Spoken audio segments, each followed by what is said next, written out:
A new star is born on NXT. Dynamite gives fans a look at the future and who is the real dark horse to win the men's Money in the Bank ladder match. Let's check that out and more with things WWE and AEW told us.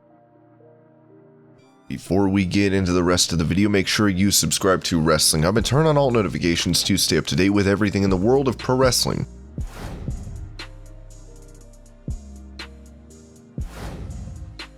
For weeks on end, Isaiah Swerve Scott showed he had the tools necessary to be a major player on the black and gold brand. When Hit Row formed, it finally seemed like the promotion was dedicated to helping him realize his potential. On last week's NXT, Scott battled North American champion Bronson Reed in the main event, and while this was billed as a one-on-one bout, the odds were stacked against Reed, who had to contend with the rest of Hit Row at ringside. The match was great as Scott walked in with a swagger that never wavered, even when the Colossal One overwhelmed him. Somewhat predictably, Ashante the Adonis got involved and a short distraction was enough for Swerve to hit the house call followed by the 450 splash for the pinfall victory. Just like that, he became the new North American champion. While it is a little disappointing to see Reed lose the belt quickly after winning it, he will probably be fine amid a rumored move to the main roster. Scott, on the other hand, has gold around his waist, teammates that will always back him up, and one of the most interesting presentations on NXT.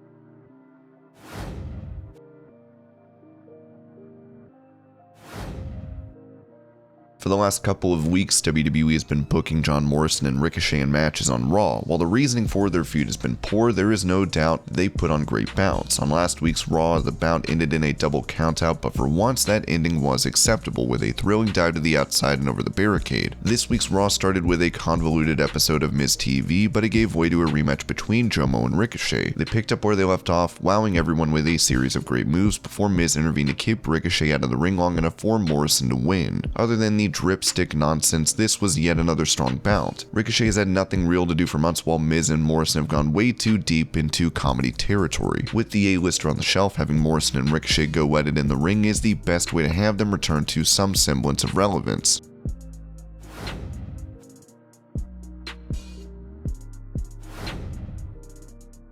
When Alpha Academy formed, it was difficult to tell where WWE was going with it. Was Chad Gable supposed to be the annoying heel who just ended up getting in lovable Otis's way, or was there some benefit for both men in this partnership? Thankfully, WWE seems to have gone with the latter route. It has taken a little while for them to build momentum, but their recent storyline with the Street Profits has left Alpha Academy brimming with potential. Otis in particular looks far more dangerous. Sure, fans may have been taken aback with the clean-shaven look and shorter hair, but the big man has become more focused. His turn has made a lot of sense, as he's pretty much lost everything being the lovable oaf. On SmackDown, Otis destroyed Angelo Dawkins, finishing him off with a Vader bomb. The squash was executed perfectly as Alpha Academy looks like they could win the tag team titles any day. Gable may not be front and center, but the renewed spotlight on his team with Otis will only mean good things for him.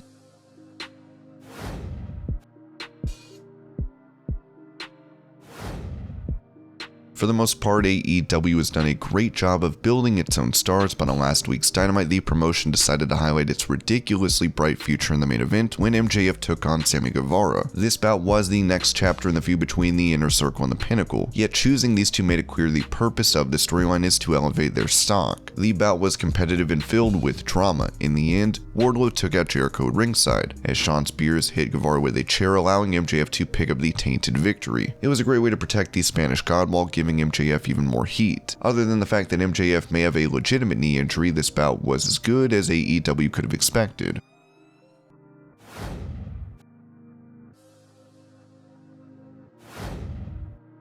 In the second match on Raw, Nikki Cross, now known as Nikki ASH, teamed up with Alexa Bliss, Naomi, and Asuka to take on Jax, Baszler, Doudrop, and Eva Marie in an 8-man tag team match. The match was a bit of a mess, with Bliss doing her supernatural stuff on Reginald and no one really knowing what to make of Doudrop and Eva, yet a highlight was Raw's newest superhero. Sure, she seemed a little rough around the edges, but her manic energy is often infectious and has been on full display. For all of those positives, WWE left everyone scratching their heads by having Jax pin Nikki clean after hitting her with a Samoan drop. It makes no sense to already have her losing matches. If creative can get behind her, then it could give fans one of the most lovable characters.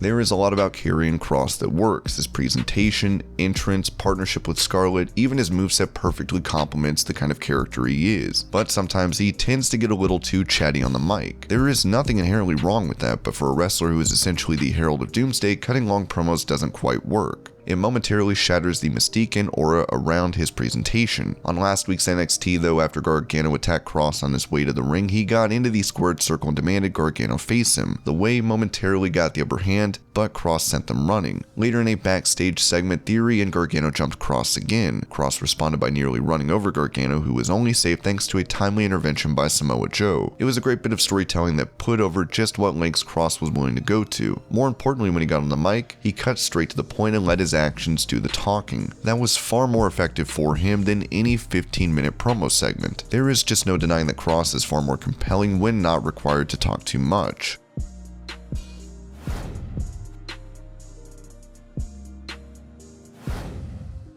On last week's SmackDown, Kevin Owens took on Sami Zayn in a last man standing Money in the Bank qualifier. As expected, it was a barn burner, filled with massive spots and breathtaking in-ring action. In the end, KO came out on top, hitting Zayn with 2 powerbombs through tables and 1 more on the ring apron for good measure, which was a nice callback to their rivalry from NXT. Just like that, Owens punched his ticket to the ladder match, and while he may not be the flashiest or most exciting choice to win on paper, there is no denying he is a dark horse. While most fans would like to see Big E win the briefcase from a storyline standpoint, it just makes more sense to give it to Owens. He has unfinished business with Roman Reigns, and revisiting their storyline would be a great idea. More importantly, Owens is a well-proven commodity, even more so than Big E, as he can take the most mundane angles and turn them into gold. Winning Money in the Bank is one of the few accolades that has eluded Owens, and having him waiting in the wings searching for the perfect moment to strike would make for great programming.